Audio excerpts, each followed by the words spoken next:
नमस्कार दोस्तों, आप सभी का स्वागत है मेरे YouTube चैनल पे। पिछले लेसन में हम लोगों ने सीखा था कि करेक्ट पिक्चर क्या होती है और करेक्ट पिक्चर को पाने के लिए कैमरे में तरह तरह के अरेंजमेंट्स होते हैं। उन अरेंजमेंट्स के ही बारे में आज हम बात करेंगे। तो कैमरे के अंदर जो लाइट को कंट्रोल करने के जो मेजर 3 फंक्शंस होते हैं, उसमें से एक होता है अपर्चर, दूसरा होता है शटर स्पीड और तीसरा होता है ISO। तो आज हम लोग अपर्चर के बारे में बात करेंगे। कैमरे के अंदर अगर आप देखेंगे तो सामने से आपको अपर्चर नज़र नहीं आएगा कि क्या होता है, बट अगर मैं आपको कोई पुराना लेंस दिखाऊं तो इसमें अगर आप देखेंगे तो अपर्चर जो होता है वो लेंस के बीच में और कैमरे के बीच में एक डायफ्राम होता है, जिसको हम अपनी इच्छा के हिसाब से कम और ज़्यादा कर सकते हैं। तो बेसिकली लाइट की थ्योरी ये होती है फोटोग्राफी में कि हमें किसी भी ज़रूरत के समय पे जितनी ज़रूरत है उतनी ही लाइट को कैमरे के अंदर एंटर करने देना है। अगर आपने लाइट को ज़्यादा एंटर किया तो पिक्चर ओवर एक्सपोज हो जाएगी, अगर लाइट को कम एंटर किया तो पिक्चर अंडर एक्सपोज रह जाएगी।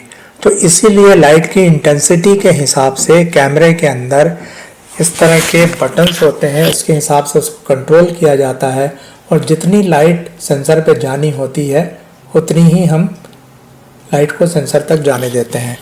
अब थोड़ी देर के लिए अगर मैं आपको बताऊं कि ये लाइट कम ज़्यादा क्यों जाना होता है, तो इसका सबसे अच्छा एग्जांपल तो है अपनी ह्यूमन आइज़ के बारे में। अगर आपको बता, आपने देखा होगा कभी भी अगर आप धूप में जाके देखिएगा तो आपकी आँखें के अंदर का जो रेटिना का पिपल होता है वो अपने आप श्रिंक हो जाता है। ज़्यादा लाइट जैसे ही पड़ती है आंखों के ऊपर तो वो श्रिंक हो जाता है। वो इसलिए होता है कि बहुत ज़रूरत से ज़्यादा रोशनी आपके आंखों के अंदर न एंटर हो पाए, क्योंकि ज़्यादा रोशनी में भी आपको चीज़ें साफ साफ दिखाई नहीं देंगी। उसी तरीके से जब हम थोड़ा सा कम रोशनी में आते हैं तो हमारे आँखों का जो पिपल होता है वो अपने आप थोड़ा सा बड़ा हो जाता है, सो दैट ज़रूरत के हिसाब से जितनी रोशनी हमारे आँखों के अंदर जानी चाहिए उतनी रोशनी हमारे आँखों के अंदर जाती है। यही कारण है कि अगर आपने ध्यान दिया होगा कि जब हम सिनेमा हॉल के अंदर जाने की कोशिश करते हैं, अगर हम बाहर से अंधेरे की तरफ अंदर आते हैं तो हमें एकदम से कुछ भी दिखाई नहीं देता है। कारण उसका ये रहता है कि बाहर की रोशनी के हिसाब से हमारी आँखें एडजस्टेड रहती हैं और जैसे ही हम अंधेरे में आते हैं तो हमारी आँखें उसके हिसाब से एडजस्ट नहीं कर पाती, इसलिए थोड़ा टाइम लगता है रोशनी के हिसाब से आँखों को एडजस्ट होने में। तो बेसिक फंक्शन पर प्रिंसिपल लाइट और अपर्चर का वही है कि जितनी ज़रूरत आपके दिमाग में, ब्रेन में, आँखों में जानी है उतनी ही लाइट आपकी आँखों का पिपल जाने देता है। सेम उसी तरह से कैमरे के अंदर भी जितनी लाइट की ज़रूरत है आपके सेंसर को या आपके फिल्म को, उतनी ही लाइट हम अपर्चर के थ्रू भेजते हैं। तो अपर्चर बेसिकली जो हमने थोड़ी देर पहले आपको दिखाया था कि लाइट के हिसाब से इसको कम ज़्यादा किया जा सकता है। अगर ये छोटा और बड़ा अपर्चर का फोटोग्राफी में क्या इफेक्ट होता है वो हम आपको अभी प्रैक्टिकली करके दिखाते हैं। ये हमारा एक मॉडल है, इसमें हमारी हर फोटोग्राफी के लिए हमारी मॉडलिंग इनकी ही होगी। तो अभी आप देखिए ये हमारे सामने हैं और इनकी अगर मैं फ़ोटो खींचना चाहूँ तो अगर मैं आपका अभी इस डायफ्राम के ऊपर फ़ोटो खींचता हूँ तो देखते हैं ये थोड़ी सी डार्क आई है अभी। तो इस डार्कनेस को दूर करने के लिए हम क्या करेंगे, हमने इसका अपर्चर बढ़ाया थोड़ा सा और उसके बाद हमने दोबारा फ़ोटो खींचा। हमें अभी भी लगा कि पिक्चर थोड़ी सी डार्क आ रही है तो हमने इनका अपर्चर थोड़ा सा और बढ़ाया।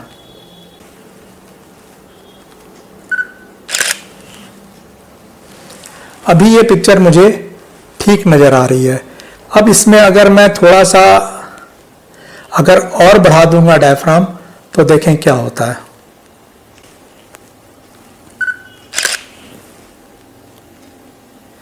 जैसे ही मैंने इसका डायफ्राम और बढ़ा दिया तो पिक्चर पूरी वाइट हो गई। तो बेसिकली हम आपको यही समझाना चाहते हैं कि ज़रूरत के हिसाब से जहाँ पर जितनी लाइट होगी आपका अपर्चर उतनी ही लाइट को कैमरे के अंदर जाने देगा। अब सपोज मुझे मान लीजिए इनकी फ़ोटो खींचनी है और इनके साथ में इनका कोई एक और साथी पीछे बैठा हुआ है, ठीक है। अब अगर मैं फोटो खींचता हूं और मैं चाहता हूं कि इस फोटो में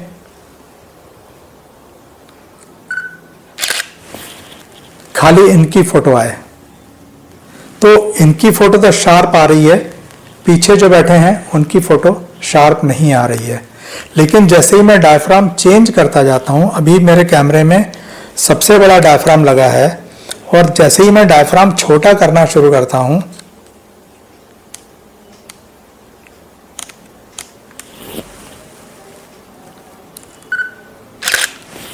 ये पीछे वाले जो हैं उनकी भी फोटो शार्प होना शुरू हो गया। अभी पूरी तरह से शार्प नहीं हुए हैं, अभी मैं और छोटा कर दूंगा डायफ्राम तो और ज्यादा शार्प हो जाएगी।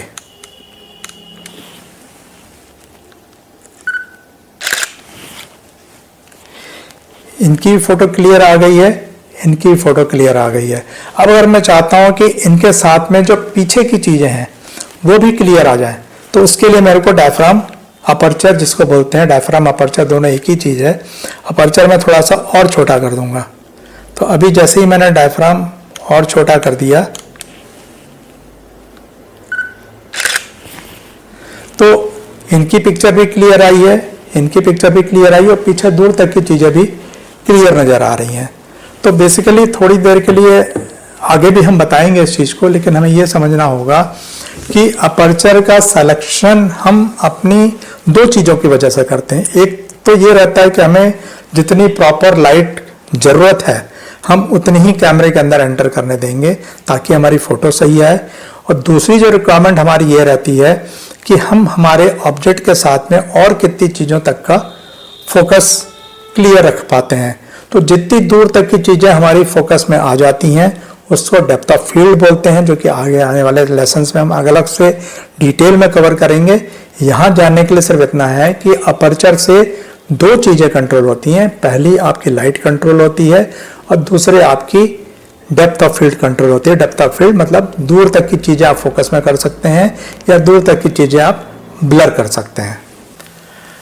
अपर्चर को फोटोग्राफी की लैंग्वेज में हमेशा एफ नंबर से शो किया जाता है, जैसे कि F22, F16, F11, F8।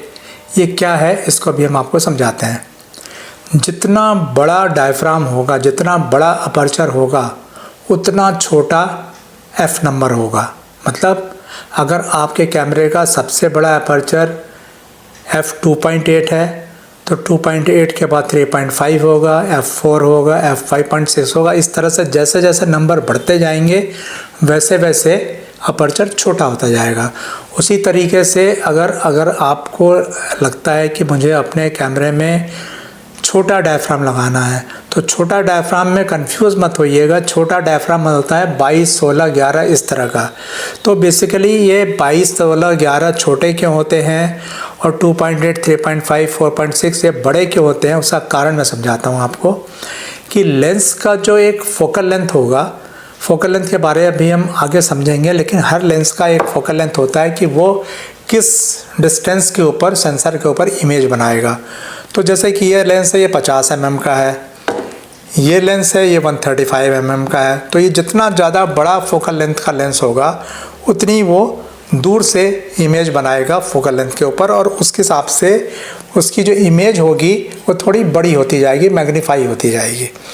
तो अगर मान लीजिए कि मेरे इस लेंस का फोकल लेंथ 50 mm है तो इसका जो अपर्चर होगा, उस अपर्चर का जो डायमीटर होगा, उन दोनों का जो रेशो होता है वो एफ नंबर होता है। मतलब 50 मेरा फोकल लेंथ हो गया और ये जो अंदर ओपनिंग है उसका जो डायमीटर हो गया, दोनों का जो रेशो है वो एफ नंबर हो गया। तो मान लीजिए अगर मेरा डायफ्राम बड़ा होगा, मान लीजिए कि थोड़ी देर के लिए मान के चलता हूँ कि 10 mm का होगा, ठीक है। तो 50 को 10 से डिवाइड किया तो 5 आया, तो उस समय मेरा डायफ्राम जो होगा वो 5 होगा, ओके। अब वहीं अगर मैंने मान लीजिए डायफ्राम को बहुत छोटा कर दिया, से 10 mm कर दिया या 5 mm कर दिया, तो 50 में से जब हम 2 को डिवाइड करेंगे तो कितना आएगा, 25 आएगा। तो मतलब छोटा डायफ्राम जो होगा उसका एफ नंबर जो होगा वो 25 हो जाएगा, F25 हो जाएगा। अब यहाँ पर एक और भी चीज़ आती है, उसको देख के कभी कंफ्यूज मत होइएगा कि ये मेरा 50 mm का लेंस है, इसका जो 5.6 डायफ्राम है और ये मेरा जो 135 mm का जो लेंस है इसका जो 5.6 डायफ्राम है, इन दोनों में फ़र्क आएगा। इसका जो डायफ्राम है 5.6 का जो ओपनिंग है वो थोड़ी छोटी है और इस लेंस में जो ओपनिंग है वो बड़ी है, लेकिन दोनों में ही 5.6 है। कारण इसका ये है क्योंकि इसका फोकल लेंथ ज़्यादा है और इसका फोकल लेंथ कम है। तो ये हमेशा ध्यान रखिएगा कि एफ नंबर जो होता है वो हमेशा फोकल लेंथ का और जो खुलने वाला जो अपर्चर है उन दोनों का रेशो होता है। तो किसी भी लेंस में जितना बड़ा डायफ्राम होगा वो लेंस उतना ज़्यादा पावरफुल होगा। लेंस में सबसे छोटा डायफ्राम कितना है वो माने नहीं रखता है, किसी में 22 हो सकता है, किसी में 16 हो सकता है, किसी में 32 हो सकता है, उससे बहुत ज़्यादा फ़र्क नहीं पड़ेगा। लेकिन अगर किसी लेंस में f3.5 है तो उसके बाद f2.8 वाला जो लेंस होगा उससे भी ज़्यादा पावरफुल होगा, उसके बाद f2 वाला लेंस है वो उससे भी ज़्यादा पावरफुल होगा, उसके बाद f1.8 का लेंस है वो और ज़्यादा पावरफुल होगा, और f1.4 का लेंस अगर है तो वो तो बहुत ही ज़्यादा पावरफुल होगा। तो ये यहाँ पर मैं बता दूँ कि जैसे जैसे आप f नंबर बढ़ाते जाते हैं, मतलब अपर्चर जैसे जैसे बढ़ाते जाते हो, थोड़ा सा ये बढ़ाने और घटाने की भाषा को कंफ्यूज कभी मत होइएगा। अपर्चर बढ़ाते जाते हो मतलब एफ नंबर छोटा करते जाते हो, लेकिन एफ नंबर छोटा करते जाते हो या अपर्चर बढ़ाते जाते हो, दोनों में फ़र्क है। मतलब नॉर्मली जो हम फोटोग्राफी की भाषा में हमेशा ऐसे ही बात करते हैं कि अपर्चर थोड़ा सा बढ़ा दो। अपर्चर बढ़ा दो मतलब ये होता है कि थोड़ा सा डायमीटर उसका बड़ा कर दो।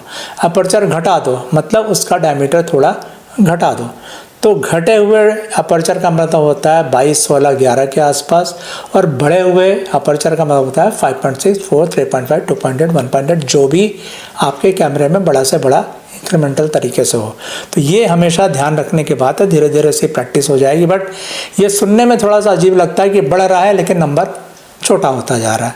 तो ये चूँकि मैंने बताया आपके रेशो है दोनों के बीच का, इसलिए इसमें कंफ्यूज होने की ज़रूरत नहीं है।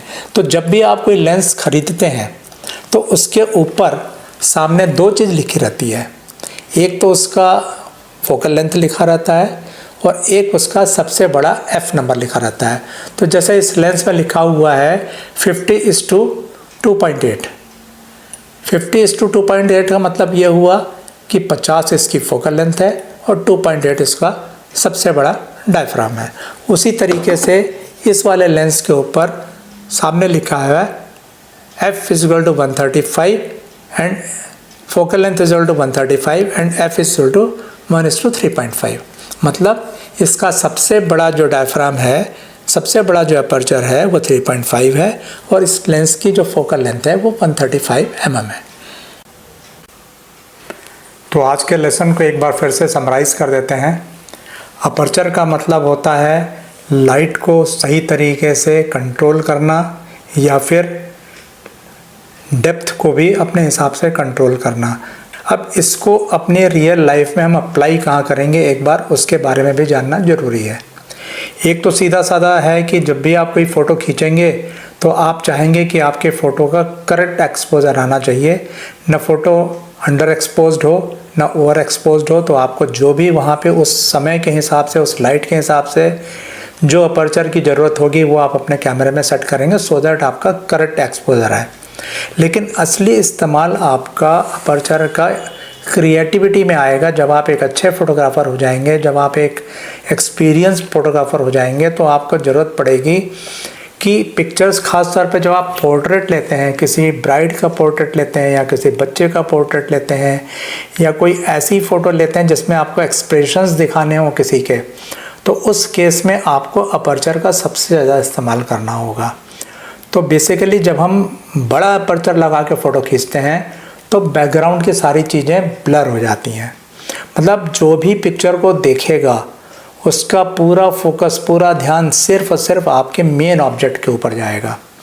आपने देखा होगा कई बार, यहाँ से शुरू करते हैं कि किसी रैली में कोई नेताजी आए हुए हैं और वो स्टेज पे खड़े होकर भाषण दे रहे हैं, तो आप देखना जो फोटोग्राफर फ़ोटो खींचता है, नेताजी की फ़ोटो बिल्कुल क्लियर शार्प आती है और पीछे दूर तक की हज़ारों की भीड़ रहती है, वो बिल्कुल ब्लर हो जाती है। लगता है कि बहुत सारे लोग बैठे हैं, लेकिन फोकस खाली सिर्फ नेताजी के ऊपर रहता है। उसी तरीके से जब हम वेडिंग फोटोग्राफी करते हैं तो बहुत सारे लोग वहाँ पे रहते हैं, लेकिन हमारा पूरा फोकस खाली ब्राइड और ग्रूम के ऊपर होता है। तो हम अपने लेंस का अपर्चर इस तरह से सेट करते हैं कि जैसे ही हम फोकस करते हैं, हमारा सिर्फ दुल्हन का चेहरा या ज़्यादा से ज़्यादा उसके बगल में अगर कोई बैठा है उसका कोई क्लोज, अदरवाइज़ सिर्फ दुल्हन के चेहरे को हम फोकस करते हैं। और जैसे ही बड़ा अपर्चर लगाते हैं तो आसपास के सारे लोग ब्लर हो जाते हैं, इवन बैकग्राउंड भी ब्लर हो जाता है, सब कुछ ब्लर हो जाता है, खाली दुल्हन का शार्प चेहरा दिखाई देता है। तो उसमें जो पूरे दुल्हन की जो ब्यूटी है वो अलग से निकल के आती है। उसी तरीके से जब आप किसी छोटे बच्चे का फ़ोटो खींचते हैं, अब बच्चा कहीं भी खड़ा है, किसी गार्डन में खड़ा है या कहीं भी खड़ा है, आप उसकी फ़ोटो खींचिए बड़े से बड़े डायफ्राम के ऊपर, 1.8 के ऊपर, 1.4 के ऊपर, 2.8 के ऊपर। तो जब आप फ़ोटो खींचेंगे तो उस बच्चे के एक बिल्कुल मासूम सा चेहरा निकल के बाहर आएगा और आसपास का जितना भी बैकग्राउंड हो पूरा ब्लर हो जाएगा। तो वो फ़ोटो देखने में बहुत आकर्षक लगती है। तो ये आने वाले समय में हम आपको प्रैक्टिस कराएंगे। अभी हमें सिर्फ बताना ये ज़रूरी था कि आखिर इस डेप्थ ऑफ फील्ड का फंक्शन कहाँ होता है। अब इसी का जस्ट उल्टा है। अगर मान लीजिए आप किसी सीनरी का फ़ोटो खींच रहे हैं, मान लीजिए आप किसी लैंडस्केप का फ़ोटो खींच रहे हैं, दूर तक पहाड़ हैं, बहुत सारे फ्लावर्स हैं, झरने हैं, पानी है और बतख तैर रही हैं पॉन्ड के अंदर, आसमान है, आसमान में पक्षी भी उड़ रहे हैं। अब ये पूरा सीन अगर आप चाहते हैं कि एक एक सीन क्लियर मेरे कैमरे के अंदर कैद हो जाए, तो वहाँ पर आपको जस्ट उल्टी थ्योरी लगानी पड़ेगी। आपको छोटा से छोटा डायफ्राम यूज़ करना पड़ेगा। उसका फ़ायदा क्या होगा कि जो थोड़ी देर पहले मैंने बताया था कि डेप्थ दूर तक की मिलेगी आपको। तो आपके कैमरे से 5 फुट दूर तक की चीज़ें भी फोकस में रहेंगी, 15 फुट दूर तक की चीज़ें फोकस में रहेंगी, 50 फीट तक की भी दूर फोकस में रहेंगी, और दूर बिल्कुल जिसको इन्फाइनाइट बोलते हैं, पहाड़ है बिल्कुल आधा किलोमीटर 1 किलोमीटर की दूरी पे पहाड़ है, वो भी क्लियर आएगा, पूरा शार्प आएगा। तो लैंडस्केप की जब हम फ़ोटो खींचते हैं तो हम बिल्कुल छोटे से छोटे डायफ्राम के ऊपर खींचते हैं। तो याद रखिएगा, ये जो डायफ्राम का जो अपर्चर का जो कॉन्सेप्ट है कि छोटा नंबर कहाँ यूज़ करते हैं, बड़ा नंबर कहाँ यूज़ करते हैं, आने वाले समय में जब हम लोग प्रैक्टिकल करेंगे तो इस बारे में भी देखेंगे। तो दोस्तों, आज के वीडियो में इतना ही। उम्मीद करते हैं आपको बताई हुई सारी चीज़ें समझ में आई होंगी, और इसका अगर आपको यूज़ करना हो तो अगर आपके पास कैमरा है तो बहुत अच्छी बात है। आप कैमरे के एक F नंबर का इस्तेमाल कीजिए। कोई सा भी कैमरा हो आपका, कोई दिक्कत वाली बात नहीं है।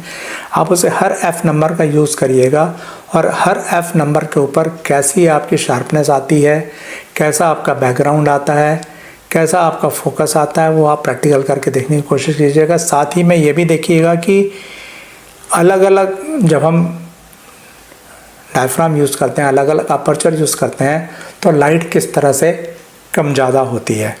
अब बहुत सारे व्यूअर्स ऐसे होंगे जिनके पास कैमरा अभी नहीं होगा, तो उनके लिए मैं बता दूं, आपका जो मोबाइल है, आप अपने मोबाइल को लीजिए और मोबाइल का जो कैमरा है उसको पहले ऑन कीजिए, और मोबाइल के अंदर आप देखेंगे कैमरे में जैसे ही आप जाएंगे तो वहाँ पे एक प्रो मोड मिलेगा।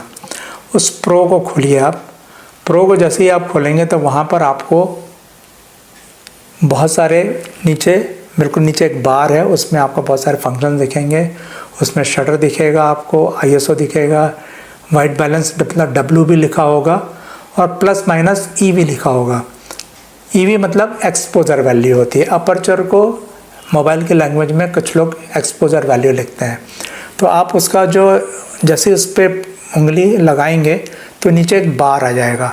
अब उस बार को जैसे आप लेफ़्ट राइट करेंगे तो उसकी जो वैल्यू है, अपर्चर वैल्यू, वो बदलती रहेगी। तो आप देखिएगा जैसे ही आप मिनिमम EV पे रखेंगे पिक्चर बिल्कुल डार्क हो जाएगी, जैसे ही आप मैक्सिमम EV पे रखेंगे पिक्चर बिल्कुल ब्राइट हो जाएगी। फिर आप देखना किसी एक पर्टिकुलर जगह पर आपकी पिक्चर आपको सबसे ज़्यादा अच्छी लगेगी, वहाँ पे आप फ़ोटो खींच लीजिए, वो आपकी बेस्ट पिक्चर होगी। इसी के जस्ट जो मेनली जो मोबाइल कैमरे होते हैं उसमें पूरा सिस्टम ऑटोमेटिक रहता है। जब आप प्रो मोड नहीं इस्तेमाल करेंगे तो पूरी पिक्चर वो अपने हिसाब से फ़ोटो लेता रहेगा। तो आप वो भी कंपेयर करके देख लीजिएगा कि जो मोबाइल ने अपने ऑटो सिस्टम से फ़ोटो खींची थी, उसके बाद आप उसके प्रो मोड पे जाइए।